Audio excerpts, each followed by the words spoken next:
حضرت ابو کاہل رضی اللہ تعالیٰ عنہ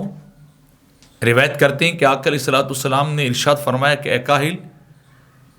یا ابا کاہل، من صلی علی کل یوم ثلاث مرات وکل لیلۃ ثلاث مرات حبا لی ولی شوقا، کہ جو شخص دن اور رات میں مجھ پر تین تین مرتبہ درود پڑھتا ہے، میری محبت اور میرے عشق میں فریفتہ ہو کر میرے ساتھ پیار کرتے ہوئے دن کو بھی 3 بار درود پڑھے اور رات کو بھی وہ 3 بار درود پڑھے، تو کان علی اللہ ان یغفر له ذنوبہ ذالک الیوم وذنوب تلک اللیلہ،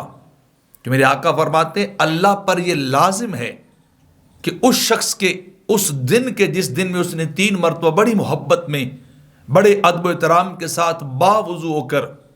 قبلہ رخ ہو کر بڑی محبت اور بڑے تصور میں سرکار پہ درود پڑھا ہو،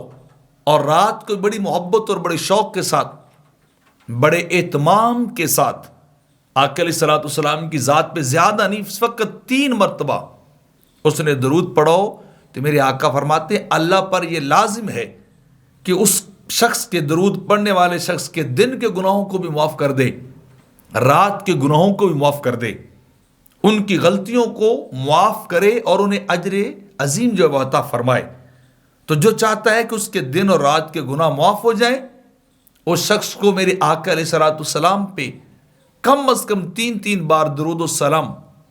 ضرور پڑھنا چاہیے، درود شریف ضرور پڑھنا چاہیے، تاکہ انسان کے دن اور رات کے گناہوں کا